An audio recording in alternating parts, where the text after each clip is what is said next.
Always love having Mackenzie Dern on the program, and this time she comes bearing gifts. She has some news to break, so let us not waste any time. Let's go to the magic of Skype and welcome back Miss Mackenzie Dern to the program. Mackenzie, how are you?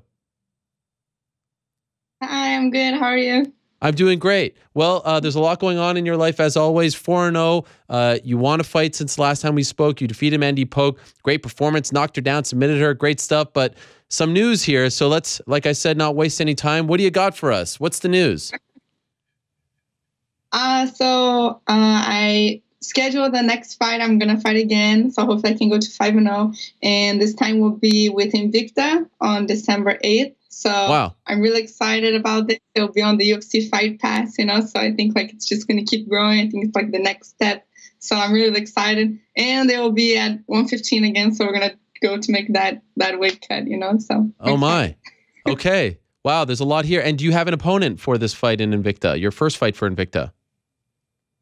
Yeah, I do. Her name is Kailin Medeiros. She's from Brazil, but I think she lives in the U.S. And I know she fought Angela Hill, I think, for the title of Invicta. So she's a title challenger before, So she has a lot of experience, and I'm really excited. I think that our goal is to show that we're getting ready for the UFC, So I think if I can come out with a win on this, it will really show okay, I'm ready for the next step.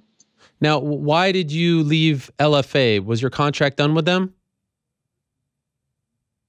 No, most of my contracts have been one-fight contracts, I think we just keep trying to take each fight as a go.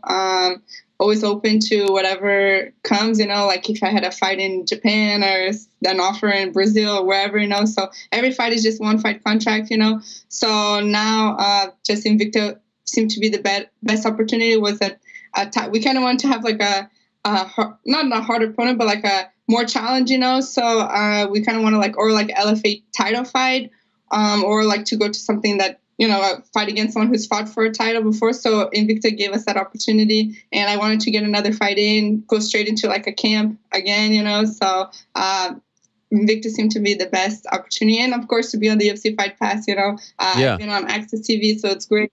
So I think it's good to get even more different fans and things like that. So it was a good opportunity, and we took the opportunity now.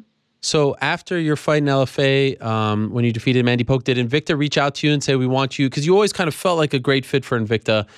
Did they say, we want you? Or did you guys, your management team, Danny Rubenstein, one of the best in the business, now second big story he's been a part of today on the show, did he reach out to Invicta and try to make the fight happen? I'm not 100% sure about this fight. I know Invicta has shown some interest in having me on their shows, and of course we've been interested in doing it, but just money wise and things like that, timing for what schedule and stuff, when would be a good fight, LFA was the better option up until now. But so then he called me, he said hey, Invicta, December 8th, was between December 8th and December 15th. And we went December 8th. So, it's going to be hard for me to make 115. Of course, everyone knows how it's a hard thing. So I told him man, going through Thanksgiving is already so hard, to have to go through, I don't want to have to wait till January to make 115. This Christmas, Thanksgiving, New Year's, let's do this and try and just go through one holiday and not 5 holidays. So your last fight was 125. I said after the fight, I'd love to see you stay at 125. You look great. You dropped your opponent. Why are you doing this to yourself? Why are you going back down to 115? I think just, for example, in Ultimate Fighter, the Tough House, one of the finalists, Cesar Eubanks, I know her from jiu-jitsu. She's a jiu-jitsu. We fought multiple times in jiu-jitsu. And she's been through jiu-jitsu, middle heavyweight, 4 categories above me, and even we have Lauren Murphy that trains with me in the UFC. We have so many girls that are so much bigger. And I think even on my fight, I felt good. I was strong, but you could tell my opponent was bigger than me and everything. So we're really thinking that I think 115, size wise, height, reach, all these things, is the best for me. And that's the category we would like to go to the UFC, So, to get there in the UFC at 115, I have to make it outside of the 115, So that's really why we're going to try to make that division. I think when I get it, I'll be strong. Are you going to work with any of these famous nutritionists for this camp to make it an easy cut for you? I think just, just, my opponent was bigger than me and everything. So I think even on my fight, I felt good. I mean, to get there in the UFC at 115, I have to make it outside of the 115, So that's really why we're going to try to make that division. I think when I get it, I'll be strong. Are you going to work with any of these famous nutritionists for this camp to make it an easy cut for you?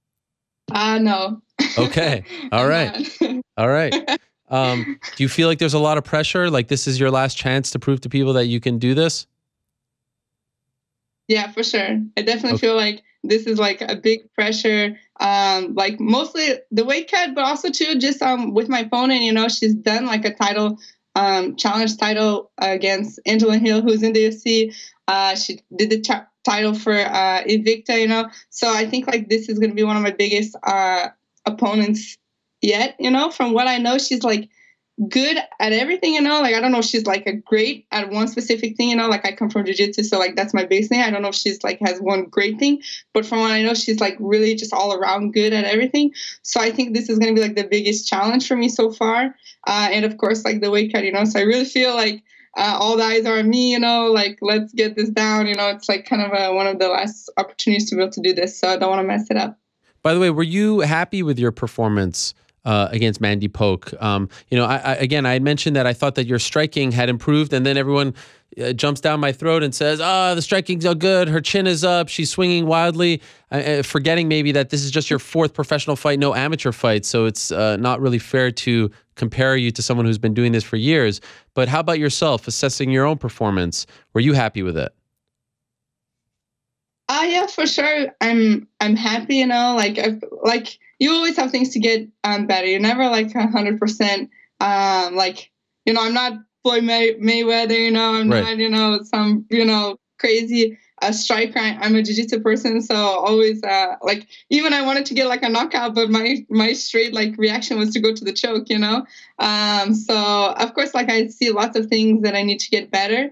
But I feel like it's getting way better, you know, from my very first fight, you know, that I like barely moved. I didn't even believe like my hand knocked her down, you know. So like, man, like me and the girls that I train with all the time, they beat me up all the time. So it's like, man, it was like kind of like my turn, you know. So it's really, really good. And like to see that it's kind of like working, you know, like a lot of the things that my coach Eddie is teaching me, I was able to do in the fight. So that's what's like the biggest improvement, like to listen what the coach is saying and to be able to do it in the fight, you know, not like freeze up and everything. So I think like the biggest thing is like to bite your mouth protector, you know, and like kind of not be scared of the punch, you know, like you have to commit. Whenever I feel like I'm not like committing, then that's like when I was getting punched the most, you know. So I'm getting like less scared of the punches and moving and trying to get better. So I'm happy overall. And the fact that you're coming back so quickly, does that mean we're putting jiu-jitsu on hold and focusing solely on MMA now? For sure, it's less jiu-jitsu now. You know, I can't confirm anything for 2018, but I don't have any plans so far for 2018. My only thing I'm thinking about of 2018 would be like, I don't know, like a super fight, or actually, like I did get offered a super fight in New York on December 9th, you know, but I couldn't do it because of my MMA fight, you know. So definitely for sure, MMA is more the focus right now. Okay. And do you only want to stick around for one fight in Invicta, or do you want to do a couple more as far as your timeline? Because you had once said maybe 5 fights and then think about the UFC. So what are you thinking now? Yeah, if I can make the weight and win this fight, like win it good, you know, not so bad, I would like to like make that leap to the UFC. Hopefully. Oh, wow. Oh, wow. Okay. So one and done, and then you're ready. Let's see. I hope so. Okay. And is the UFC on board with this? I don't know. I have to talk to Danny. I can't see why not. I can't see why not. All right. Well, the next step takes place on December 8th, Invicta FC on UFC Fight Pass. Mackenzie Dern making her Invicta debut against Kylie Medeiros, as she said, 5-1, fought for the strawweight belt against Angela Hill. Certainly a step up in competition.